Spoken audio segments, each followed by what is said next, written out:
তাই আমার যারা একান্ত আছে তোমরা এই কথাগুলো ছেড়ে দিও যাতে ওই চোরসুটটা গুলো সাইজ হয়ে যায় ইনশাআল্লাহ। এত বড় আজে বাজে মাজলিসু ফিকিন খায়রুম মিন ইবাদাতি 60 সানা। লাগাতার 60 বছর নফল নামাজ আর নফল রোজা কয়জনে রাখতে পারি? আছেন নাকি এর মধ্যে কেউ? 60 বছর বিরাম। এবং খয়ের মানে ভালো, বেশি। এই বেশি আরবিতে কিছু কিছু সংখ্যা আছে, বাংলায়ও আছে, যে সংখ্যাগুলো নির্ধারিত সংখ্যা বোঝানোর জন্য বলে না, এটা অধিক বোঝানোর জন্য, যাকে বলে আরবিতে বলা হয় আদদে কাসির, অধিক সংখ্যা বোঝানোর জন্য মূলত যে সংখ্যা বলছে ওইখানে। যেমন লাইলাতুল কদর খায়রুম মিন আলফি শাহর, শবে কদরে এক রাত ইবাদত করলে 1000 মাসের চাইতে বেশি নাকি? 1000 মাসের চাইতে, এখানে 1000 মানে 1000 না, হাজার হাজার মাস ইবাদতের চাইতে বেশি। বলি সুবহানাল্লাহ। বাংলায় এরকম সংখ্যা বলে। আপনার বাড়ি মেহমান আসার কথা 5 জন, ঘটনাক্রমে মেহমান চলে এসেছে 10 জন, রিসেপশনে বসতে দিয়েছেন, ডাইনিং টেবিলে বা দস্তারখানে বসতে দিয়েছেন, ঘরের থেকে মহিলা বলতেছে তাড়াতাড়ি পুরুষকে খাওয়া বিদায় দেন, মহিলারা আছে তাকে খাওয়াতে হবে। আপনি একবার ঘরে যান, একবার ওই জায়গায় আসেন, একবার ঘরে যান, একবার ওই জায়গায়, জগ গিলাস থাল প্লেট কিচ্ছু আনেন না। মহিলার কাছে তাড়াতাড়ি খাওয়া দেন, দিয়ে আমাকে ঝামেলা আছে। আরে কি কচু খাবো? 14-20 মেহমান আছে, 14-20 মানুষ আছে। 14-20 কয়জন হয়? 280 জন না? যে জায়গাকে 14-20 কওয়া উদ্দেশ্য নাকি? তার মানে সীমা লঙ্ঘন করছে, বেশি আইছে, পরিমাণের চাইতে বেশি আছে। এ বলে আদদের কাছে আল্লাহ পাক রব্বুল আলামিন এবং নবী আলাইহিস সালাম এরকম শব্দ সংখ্যার দিক দিয়ে ব্যবহার করেন। খায়রুম মিন ইবাদাতি 60 সানা। একটা মাসালা শুনলে শিখলে 60 বছর নফল নামাজ আর রোজার চাইতে বেশি নাকি? বলেন সুবহানাল্লাহ। আল্লাহ, আমার এই জায়গায় একটু কনফিউশন ছিল, একটু অভিযোগ ছিল যে 60 বছর নফল নামাজ আর রোজা কত বিশাল নাকি? একটা মাসালার দাম তার চেয়ে বেশি হবে কেন? এরকম কি মাসালা আছে? তো পরে খুঁজে পেলাম অবশ্যই এরকম মাসালা আছে। ভালো করে বোঝেন, কিয়ামতের ময়দানে আল্লাহর কসম, উলামায়ে কিরাম সাক্ষী, কোন পাবলিককে আল্লাহ জিজ্ঞেস করবে না তাহাজ্জুদ পড়েছো, ইশরাক পড়েছো, আওয়াবিন পড়েছো, সাহস পড়েছো, শবে বরাতে নফল নামাজ পড়েছো, শবে কদরে নফল নামাজ পড়ছো, আইয়াম বিজের নফল রোজা রাখছো, শবে বরাতে রোজা রাখছো, মুহররমের নফল রোজা রাখছো। কোন নফল ইবাদত সম্পর্কে কেউকে জিজ্ঞাসা করা হবে না, কিন্তু কিয়ামতের ময়দানে ফরজ সম্পর্কে জিজ্ঞাসিত হবে। আউয়ালু মা ইউহাসাবু বিহিল আবদু ইয়াউমাল কিয়ামাতিস সালাহ। হাসরের মাঠে সর্বপ্রথম জিজ্ঞাসা হবে নামাজ সংক্রান্ত মুসলমানের কাছে। কাফেরদের কাছে কিচ্ছু জিজ্ঞাসা করা হবে না। হিন্দু, বৌদ্ধ, খ্রিস্টান, ইহুদ, নাসারা, নাস্তিক, মুরতাদ, বেঈমান যারা আছে তাদের কাছে নামাজ, রোজা, হজ, যাকাত, ফরজ, ওয়াজিব, সুন্নাত, মুস্তাহাব কিচ্ছু জিজ্ঞাসা করা হবে না। ওরা প্রথম চান্সেই ফেল হয়ে যাবে। ফি নারি জাহান্নামা খালিদিনা ফিহা আবাদা। ওরা বিনা হিসাবে জাহান্নামী। বাকি মুসলমান যারা থাকবে এদেরকে আল্লাহ পাক রব্বুল আলামিন 4টি প্রশ্নের জবাব না দিয়ে এক কদম বাড়তে দিবেন না। আনা উমরিহি ফিমা আপনা, 70-80 বছরের হায়াত কিভাবে কাটাইছো কইয়া যাও। কারাহাবা কলকে আরি জুমলা রাস বা খুদা তসবির হিলা কায়রাওয়াস। ও মুরব্বী, তোমার দুনিয়ার কোনো কাজ পরিপাটিতে অভাব ছিল না। ভান্ডার বাজারে কাপড়ের ব্যবসা করছো 80 বছরে বুড়ো, তোমার কাপড়ের শোকেস গুলো কি সুন্দর সাজানো ছিল, তোমার ঘরটা কত সাজানো ছিল। বৃদ্ধ বয়স মার দিয়া ছাড়া কাপড় পরতে না, আয়রন করা ছাড়া, ইস্ত্রি করা ছাড়া কাপড় পরতে না, ময়লা কাপড় পরতে না, লুঙ্গি পর্যন্ত আয়রন করে পরতে। কাঁথা কাপড় ধোয়া মোছা পরিষ্কার ছিল, থালাবাটি পরিষ্কার ছিল, শোকেসের ভিতরে সব মালামাল গুলো সুসজ্জিত ছিল। তোমার নামাজটা কেমন সজ্জিত, তোমার ফরজ ওয়াজিব সুন্নতের সাজ কেমন ছিল, কোরআনে কারীম কেমন তিলাওয়াত করতে পেরেছো। তুমি ইংলিশ পত্রিকাগুলো পড়তে, আরবি পত্রিকা পড়া শেখো নাই কেন? আরবি পত্রিকা, কোরআনে কারীম, আরবি পত্রিকা, হাদিসে নববী এগুলো পড়া শেখো নাই কেন? এই সব বিষয়ে আপনাকে 70 বছরের জিন্দেগির হিসাব দেওয়া লাগবে কি লাগবে না? আজকে কি বার গেলাম? মঙ্গলবার। একটু একটু বোঝার জন্য বলছি আমার দিক। আজকে মঙ্গলবার গেল, গত মঙ্গলবার সকালবেলা কে কি খাইছেন সত্য কথা বললে আমার মনে হয় তাড়াতাড়ি কেউ কইতে পারবেন না। কথা কন, এক সপ্তাহ আগে মঙ্গলবার সকালে কি খাইছে তাই মনে নাই। 70 বছরের জিন্দেগিতে লম্বা একটা পথ অতিক্রম করে চলে আসছি। কোথায় ভিড় ছিল, কোথায় খাচ্ছিল, কোথায় গর্ত ছিল, কোথায় কার সাথে ধাক্কা খাইছি কিছু আমার মনে নাই। যৌবনের ভিতরে অনেক অন্যায় অপরাধ করেছি, অর্থনীতির মধ্যে অন্যায় করেছি, সমাজনীতির মধ্যে অন্যায় করেছি, বিচার আচারের মধ্যে অন্যায় করেছি, পরিবার পরিজনকে পরিচালনার ক্ষেত্রে হাজারো অন্যায় করেছি। 70 বছরের হিসাব কেউ দিতে পারবো না, একটা হিসাবে 70 বছরের দিতে পারবো না।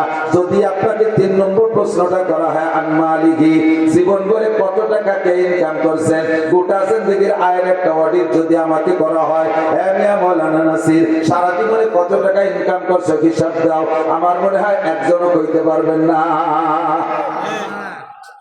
কতক্ষণ আনুমরিকি ফিমা আপনা গোটা জিন্দেগির হিসাব দিয়ে দাও। 2 নম্বর আনসাবাবিহি ফিমা আল্লাহ, যৌবনকাল কিভাবে অতিবাহিত করেছো বলে যাও। এই গোটা জিন্দেগির মধ্যে ভেরি ভেরি ইম্পর্টেন্ট টাইম হলো যৌবনকাল।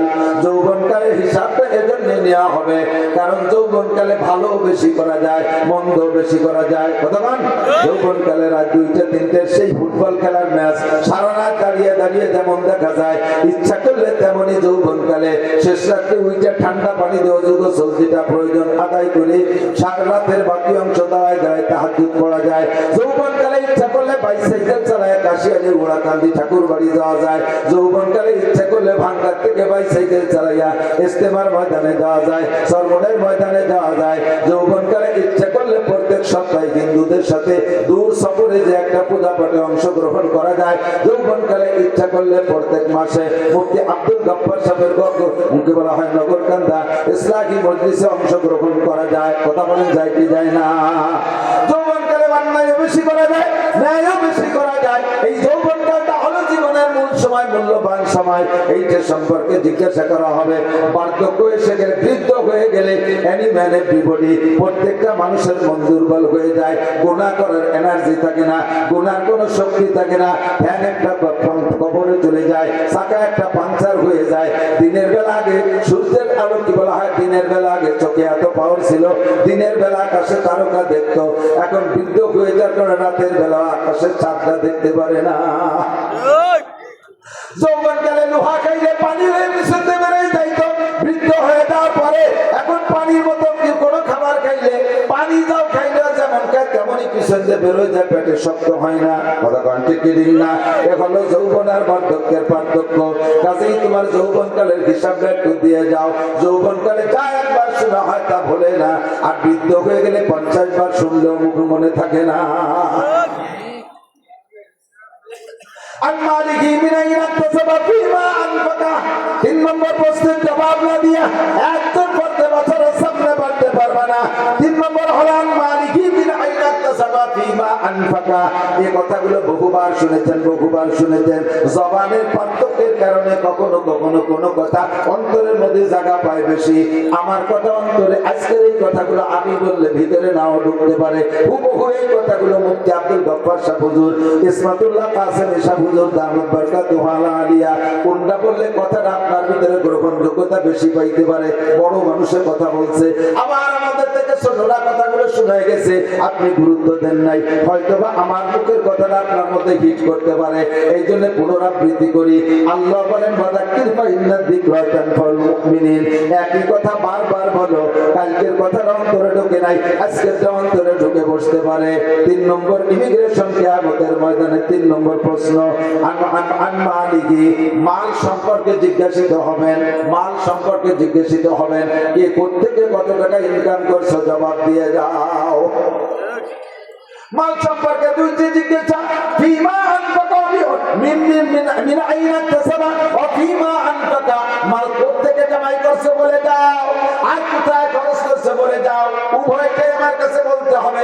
ইনকাম ভালো কিন্তু খরচ ভালো না, এটাও অন্যায়। আবার ইনকাম খারাপ কিন্তু খরচ ভালো, এটাও আল্লাহর কাছে গ্রহণযোগ্যতা পাবে না। কথা বলেন ঠিক না? জিজ্ঞেস করছে, আব্দুল মালিক তোমার ইনকামের অবস্থা কি, বলো। আয় ব্যয় উভয়টাই বলো। আল্লাহ ব্যয়ের কথা বলে কই, আয়টা শুনলি তুমি ব্যয় শুনতে চাবা না। আমার ইনকাম আজি বলো কিভাবে? শেষ রাত্রে উঠে তাহাজ্জুদের নামাজ পড়ছি, এরপরে 12 তাসবিহ পালন করছি, দোয়া করছি, মুনাজাত করছি, ফজরের আজান দিয়েছে, ঘরে সুন্নাত পড়া সুন্নাত, সুন্নাত ঘরে পড়া সুন্নাত, এবং সূরা কুলিয়া এবং কুলহু দিয়ে পড়া সুন্নাত। এভাবেই সারা জিন্দেগি আমল করছি। ফজরের নামাজ জামাতে পড়িয়া 2.5 ঘন্টা দাওয়াতের মেহনত করছি মহল্লায়। কাজগুলো শুনেন কেমন সুন্দর আব্দুল মালিক। এরপরে ইশরাকের নামাজও পড়ছি, তারপরে বাসায় আইসা আধা পারা কোরআন শরীফ তিলাওয়াত করছি। এরপরে স্ত্রীরা রান্না করছে সুন্নতি তরিকায়, বাল বাচ্চা নিয়ে এক দস্তরখানে এক প্লেটে বসে খানা খাইছি। খানা খেয়ে এরপরে রিক্সা ভ্যান খান নিয়ে বেরোইছি। রাস্তায় বেরোনোর পরে যাকে পাইছি, যেই বলছে প্রস্তাব দিয়েছে তাকে উঠেছি, কোনো ভাড়া টাড়া কন্ট্যাক্ট করি নাই। নেমে যাওয়ার পরে খুশি হয়ে যা দিয়েছে তারপর কনাআত করেছি। যখনই জোহরের আজান দিয়েছে আর প্যাডেল মারি নাই, যাত্রীদের সাথে কন্ট্যাক্ট করতাম, বাইরে তোমার গন্তব্যে পৌঁছে যাব, তবে আজান হইলে কিন্তু নামাজ না পড়ে আর একটা কদম সামনে বাড়বো না। এমন করে আল্লাহ সারা জিন্দেগি নামাজের মধ্যে কোনো ত্রুটি করি নাই। আজান হইলে আর ভ্যান চালাই নাই। মাগরিবের নামাজ পড়িয়া পাইলে একটি দিছি, না পাইলে বাসায় চলে আসছি। ঈশার নামাজ পড়ে সূরা ওয়াকিয়া পড়ছি, এরপরে সূরা মুলুক পড়িয়া, এরপরে বাচ্চাদেরকে নিয়ে দস্তরখানে খানা খাইয়া আল্লাহ ওযু সহকারে বিছানায় পিঠ দিয়েছি। বলো আল্লাহ আমার ইনকামের মধ্যে ত্রুটি কোন জায়গায়?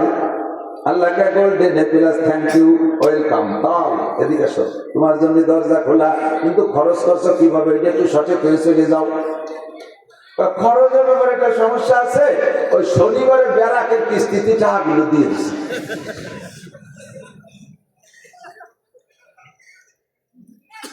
বাংলায় একেবারে আগা সারা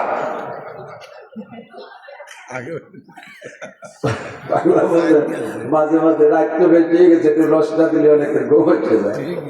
আমাদের ওই পাশে নড়াইল জেলার একটা থানা আছে নড়াগাতি, আর বলবো না পরিচয়, আবার এই নড়াগাতি একবার শুনবে না। আবার সেদিন যে কাগের মধ্যেও কই আইছি ভাই নাই, বহু আগে ব্রিটিশ পিরিয়ডে ওই এলাকাতে প্রচুর হিন্দু মুসলমান আছে। তো হিন্দু মুসলমান যুবকরা বিকেল বেলা ওখানে একটা জায়গা আছে, একটা স্পট, বসে বসে খোঁজ গল্প করে, এটা খেলাধুলা করে, আনন্দ ফুর্তি করে। তো ফাইজলামি করে দুইজনে পাই ছাড়াছাড়ি ভালো আছে, একজনে একটা দেয় আর একজনে একটা দেয়, একজনে একটা দেয় আর একজনে একটা দেয়। আর আজকে তো আনরেডি, অপ্রস্তুত ভাবে বেশি একটা সুবিধা হতে পারে। এখন ওই জায়গায় দুইজনের পাল্লা হয়েছে, আগামী শনিবারে এই জায়গা 22 পাল্লা, যে যেভাবে পারো রেডি হয়ে আসবা। এই হাতে কালাও দেশে ঢেরা পিঠে অমুক জায়গায় এই হবে, দেখি কোয়ার মতো জিনিস। জীবনে ঘোড়া দামর দেখছে, আইনি লড়াই দেখছে, কত খেলা দেখছে, কিন্তু এত আর কেউ শুনে নাই। তো এ শুনে দর্শক হয়েছে সেই হারে, মাঠ ভরে গেছে দুইজনে দুই চেয়ারে। তো মুসলমান যেটা সে যাইয়া প্রত্যেকে রেডি হয়েছে যাতে গ্যাস বেশি আসবে। তো মুসলমান যেটা সেটা যাইয়া খাইছে যত আদা চাবাইয়ে সুলা বাদাম এক চাবানিতে গিয়ে ফেলাইছে, ভালো হইলে ফিসে খাইনি। আর ও যেভাবে পারছে রেডি হয়েছে। এখন আইসে দুইজনে দুই চেয়ারে বসা লোক তো দেখতেছে, হিন্দুটা এসে মুসলমানটার মুখির উপরে একটা মাটি দেশে দিচ্ছে, সরকার মুহি মারতে হবে। ও 3টে বাড়ি দিয়ে গেছে, মুসলমান একটাও মারে না। এখন প্রায় তকবির শুরু হয়ে যাবে, হিন্দুর পক্ষে জয় জয়। এর মধ্যে কইতেছে বসে বার আমি হবে। ও যাইয়া কাপড় সরাই মুহি মারিয়ে দিছে, আর ও লাখে একেবারে যত ছোলা কাঁচা বাদাম সব বার হয়ে গেছে একবার। এটা বলে পথে আগা চাড়া।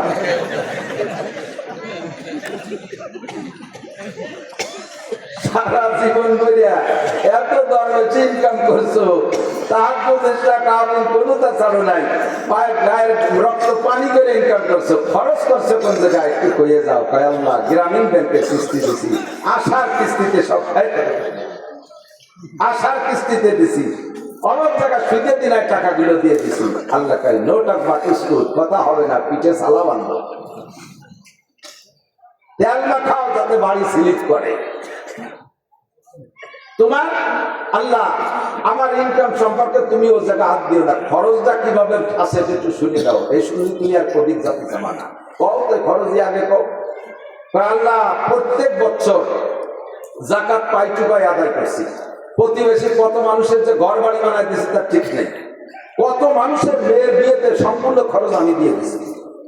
এরপরে কুরবানি দিচ্ছি, হাটের সবচেয়ে বড় গরু, জাকাত তো দিয়েছি, বছরে প্রত্যেকবার এক একটা উমরা করছি, হজ করছি 5 বার, শুধু আমার ইনকামের খরচের বিষয়। এরপরে কত মানুষটা যে আমার টাকা দিয়ে তবলিগি পাঠাচ্ছে ঠিক নাই, আর মাদ্রাসার মসজিদও আমার করে দিয়া, উত্তর পাশের বিল্ডিংও আমার করে দিয়া। লাস্টে শেষবার যখন হজে গেছি আল্লাহ যাইয়ে দেখি যে কাবা ঘরের গিলাপ দেবে, সে জায়গাও শুনিয়ে ও জায়গা 10 লাখ টাকা দিয়ে আসছে। তুমি কও আমার কিভাবে ঠেকাবা? আল্লাহ কয় তুমি কি চাকরি করতে? কয় এই চাকরি করতাম। বেতন কত ছিল? 25,000। তা 25,000 টাকা বেতনে তুই এত তাতে চা বানি কোন জায়গা? তাই কয় এতটা করছি, টাকা মালি কোথায়? কয় রাস্তায় দাঁড়াইতে ট্রাকের সাথে একটু মুসাফা টুসাফা করতাম। তুমি ওদিকে হাত দিও না, দেওয়া এই পাশ কত চলব। আল্লাহ কয় পাশায় সালামা ধুলাই হবে শয়তান। তোর সুদের টাকা, তোর ঘুষের টাকা, তোর হারাম টাকা দিয়ে আমার কামা করে দিলাম দিছিস। আমার দিন তোর মতো হারাম করে কাছে ঠিকানা। আমার দিন আমি চালাবো। ইউরিদুনা লিইউতফিউ নূরাল্লাহি বিআফওয়াহিহিম ওয়াল্লাহু মুতিম্মু নূরিহি ওয়ালাউ কারিহাল কাফিরুন। আল্লাহু আকবার। আমার ধর্মের বাতি নিবানোর জন্য কেউ চেষ্টা কম করে নাই। ইহুদ নাসারা হিন্দু বৌদ্ধ খ্রিস্টান সকলেই আমার ধর্মের বাতি নিবানোর চেষ্টা করেছে। যে রাগে রাগে জাতপারে ফরুজাত কাছে কাস্তাব জানাদের শেষ বসুজাত। ধর্মের বাতি নিবানোর বহু জনে চেষ্টা করেছে।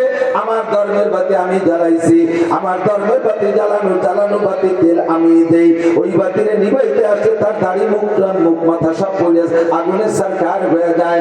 আমার ধর্মের বাতি কেউ নিবাইতে পারে নাই, পারবেও না। তোর ঘুষটা টাকা দিয়ে ধর্মের বাতি জ্বালাইতে বলছে কে? তোর সুদের টাকা দিয়ে আমার ধর্মের বাতি জ্বালাইতে বলছে কে? শয়তান, তোর ইনকামের টাকা আমি চাই নাই। মিন আইনা কাসাবা ফিমা আনফাকা। ঢাকায় গেলে রিকশা চালাইতে চালাইতে কিছুদিন পর ঢাকার প্রাণ কেন্দ্রে 10 তলা দালান। টাকাটা কোত্থেকে পাইলে একটু আমার কাছে জবাব দিয়ে যাও। 4 নম্বর প্রশ্ন, মাদা আমিলা বিমা আলিমা। ও মুসলমান, এই 2 দিন ব্যাপী মাহফিলের থেকে উলামায়ে কেরামের কাছ থেকে কোন কথা শোনো নাই? জীবনে বহু মাহফিল থেকে। আল্লাহু আকবার। আমার মনে হয় যে কোনো একজন বক্তার সম্পূর্ণ বয়ান যদি ইউটিউবে থেকে কালেকশন করে শোনেন, তাহলে ব্যক্তি জীবন থেকে নিয়ে জন্ম থেকে নিয়ে মরণ পর্যন্ত সুন্দর একটা জীবন ব্যবস্থা ওই বয়ানের মধ্যে থেকে সংগ্রহ করতে পারেন। আমি যত বয়ান করি আমার একটা খেয়াল রাখি যে এক জায়গায় একই কথা বারবার বললে মানুষের চর্বিত চর্বণ মনে করবে। তবে সেই বইতে যে আসল কথাগুলো বলবো না তা না। একেবারে বিবাহ শাদী থেকে নিয়ে মরণ পর্যন্ত ধারাবাহিক মানব জীবনে যেখানে যা লাগবে সব কথাগুলো আল্লাহর রহমতে বলা আছে। ইউটিউবের ভিতরে শুনবেন, দেখবেন। আদর্শ মুসলিম পরিবার সদস্য হুজুরের লেখা একটা বই আছে। বইয়ের মধ্যে যা আছে আমার বয়ানের মধ্যে হুবহু তাই আছে।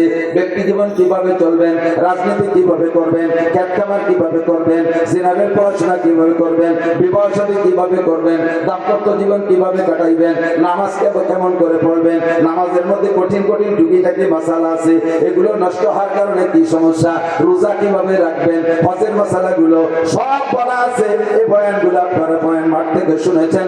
আল্লাহ পাক জিজ্ঞেস করবেন, মাদা আমিলা বিমা আলিমা।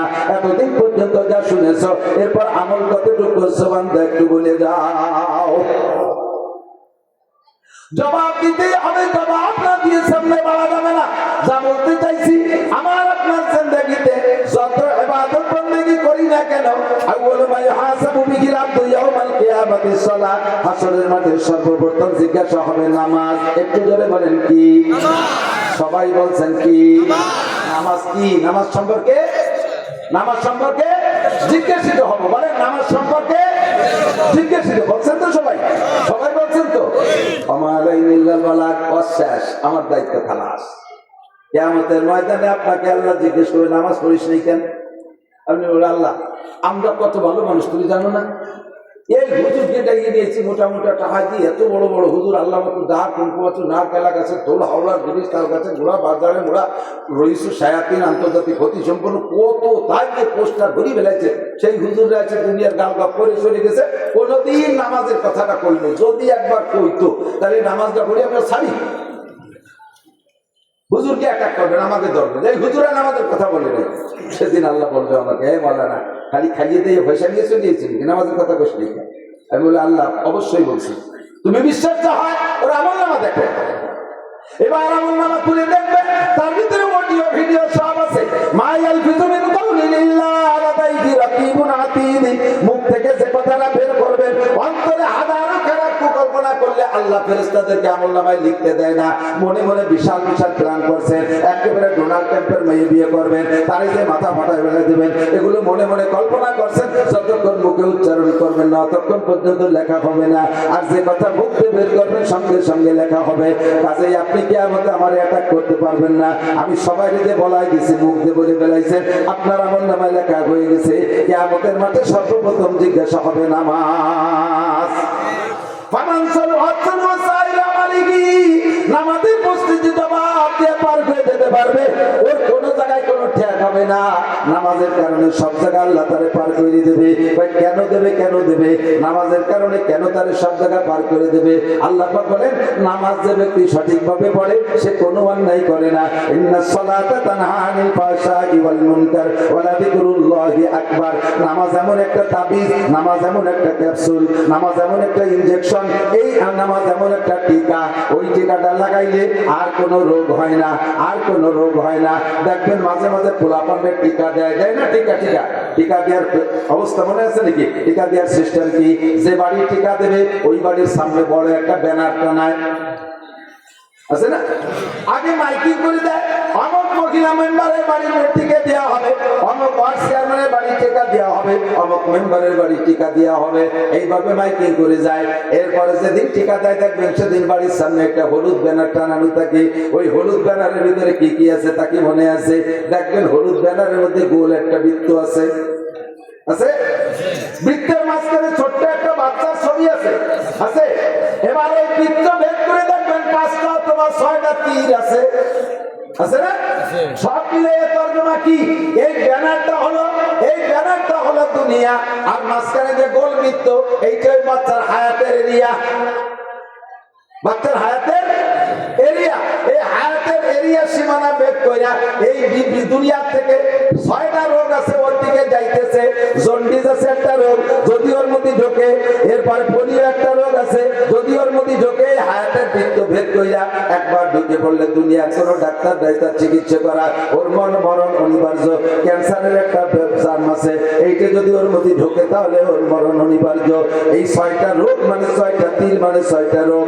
এবার হায়াতের বৃত্ত ভেদ করে বাচ্চার দিকে 6টা তীরে 6টা রোগে আক্রমণ করতেছে। এবার ডাক্তাররা গবেষণা করে দেখছে এই রোগগুলো যদি দেহের মধ্যে ঢুকে যায় তাহলে আর চিকিৎসা হবে না, কাজে এই রোগের আগে প্রতিরোধ করতে হবে। এই প্রতিরোধের জন্য একটা টিকা তৈরি করছে, সেই টিকাটা নিয়মতান্ত্রিক ভাবে কয়েক মাস যাবত দিলে ওই 6টা রোগ তার মধ্যে ঢুকতে পারে না, 6টা রোগ ঢুকতে পারে না। সেম কোয়ালিটি এই দুনিয়া, বিশাল দুনিয়া, এর ভিতরে থেকে আমার দিকে আমার হায়াতের একটা এরিয়া আছে, হায়াতের এরিয়া বাউন্ডারি ভেদ করে আমার দিকে রোগগুলো ঢোকার চেষ্টা করতেছে 6 দিক দিয়ে। চলে বলেন কয় দিক দিয়ে? 6 দিক দিয়ে। ব্যক্তি জীবন, পারিবারিক জীবন, সামাজিক জীবন, অর্থনৈতিক জীবন, রাজনৈতিক জীবন, আন্তর্জাতিক জীবন। ব্যক্তি জীবন দিয়ে রোগ, পারিবারিক জীবনের রোগ, সামাজিক জীবনের রোগ, অর্থনৈতিক জীবনের রোগ, রাজনৈতিক জীবনের রোগ, আন্তর্জাতিক জীবনের রোগ। এই 6টা রোগ আমার দিকে ঢোকার চেষ্টা করে। এই 6টা রোগ যদি ঢোকে তারপরে হাজার হাজার রোগ ভিতরে তৈরি হয়, হাজার হাজার রোগ তৈরি হয়। এবার এই 6টা জীবনের রোগ ঠেকানোর জন্য আল্লাহ পাক একটা টিকার ব্যবস্থা করেছেন। ওই টিকাটার নামই হলো নামাজ।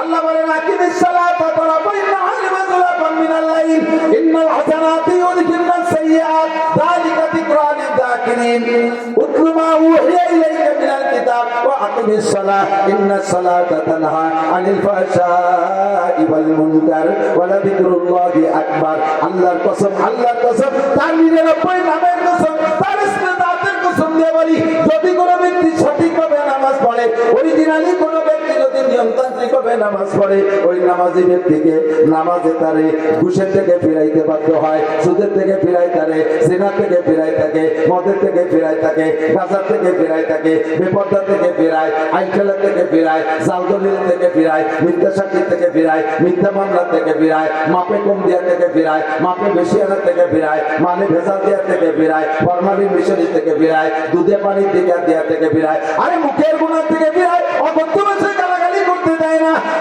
কুদৃষ্টি থেকে ফিরায়, কান্দে খারাপ জায়গা থেকে ফিরায়, হাতে খারাপ জায়গা থেকে ফিরায়, শরম লাগে শরম লাগে অবৈধ জায়গা থেকে ফিরায়, পা থেকে হারাম জায়গা যাওয়ার থেকে দিকে ফিরায়। যত অন্যায় আছে সমস্ত অন্যায় থেকে এই ফিরানোর মাত্র একটা তাবিজের নাম হলো নামাজ।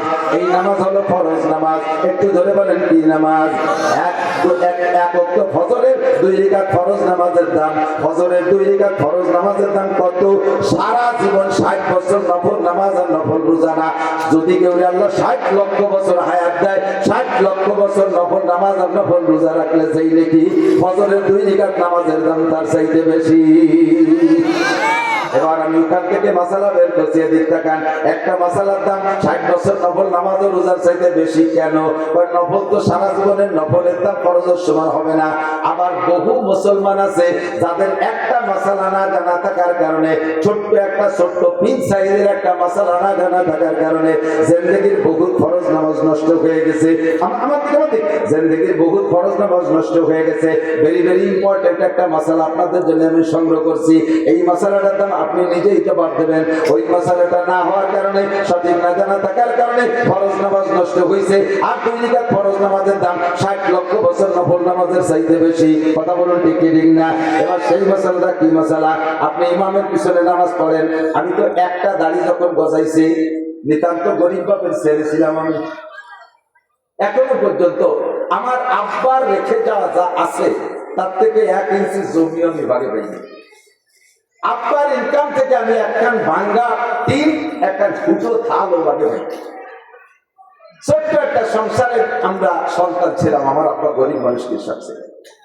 যা কামাই করছেন কোনো মতে আমাদের খাওয়াই বাঁচাইতে। সোনের একটা ঘর ছিল আমাদের, 2-5 শতাংশ জমির উপরে বাড়ি। ছোট 2 ভাইয়ের বাড়ি, ঘর যা ছিল সব দিয়ে টিয়ে আলাদা বাড়ি করছে, টাকা কিনে। আমরা বড় 2 ভাই, বাপের কিছু পাইনি।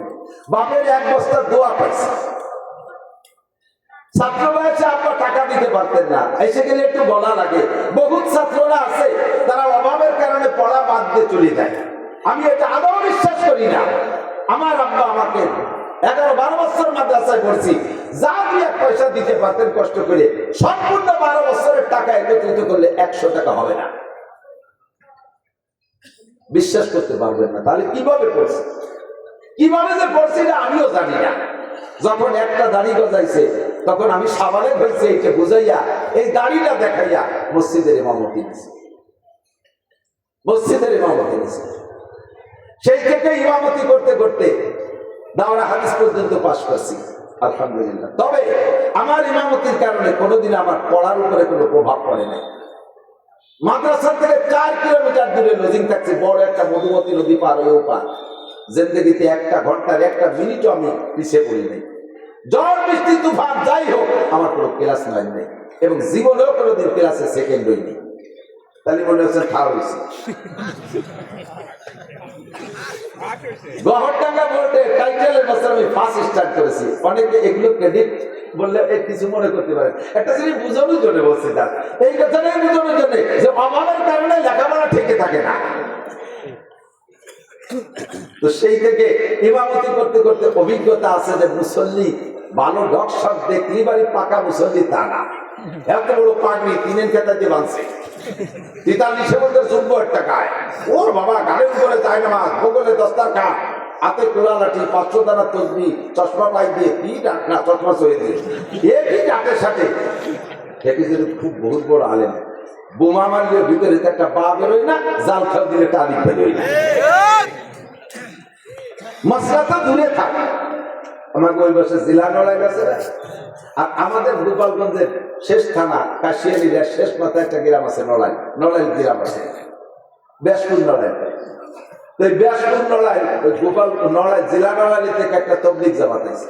এই তবলিগ জামাত আইসা এক মসজিদে 3 দিন 3-4 বুড়োরে টার্গেট করছে। যুবকদের যা পড়াইছে পারছে, বুড়োকে তো বেরেন কম, 4 বুড়োরে ধরছে। টাকা মশলা মশাই কি দেখে যাবেন কিছু না। নামাজ পড়তে পড়তে কপালে দাগ হয়ে গেছে, আলহামদুলিল্লাহ জানেই না, আরো কতটা জানে না। তা শুনে আশ্চর্য হবেন, এই 4 বুড়ো কলেমায় তো এবার জানে না। লাস্টে যে ধরা পড়ছে কলেমায় তো এবার, যখন ইন্টারভিউ নিয়েছে দেখে বুড়োরা কলেমাই করতে পারে না। আমি সব বলে কাজটা করছেন কি, আজ বাদে কাল যেমন মরিয়ে কাল নাও আসতে পারে, আজও পড়তে পারেন। বয়স 75-80 হয়ে গেছে আর আজও কলেমাটা পড়তে পারেন নাই। মান কানা আখিরু কালামিহি লা ইলাহা ইল্লাল্লাহ ফাদাখালাল জান্নাহ। যার জীবনের দুইটা বিনা হিসাবে জান্নাতে চলিয়া যাইবে সেই কলেমাটাই পড়া শিখলেন না আপনি নামাজের কি গুড়ার দিন করছেন এতদিন ইবাদত বন্দেগী কি কসু করছেন কলেমাই যদি না জানেন এই 3 গুরু 4 গুরুর নিয়ে 4 দিন পর্যন্ত আমি সব কলেমার মস্ক করাইছি এই যত ভূতগুলো কাটা সামনে বসে জীবন বলে ওয়াজ কর্ম কি কসু শিক্ষিত জ্ঞানী গুণী ভালো মানুষ যদি সামনে বসে তাদের দিকে নজর পড়ে ওয়াজের কোয়ালিটি সেই রকম হয় আর এই যে ভূতগুলো বুঝেছে সামনে বুঝে ওয়াজ বলতেও না চানাচুর বাজার নিচে কাটুর গুলি করতে জানেন শুধু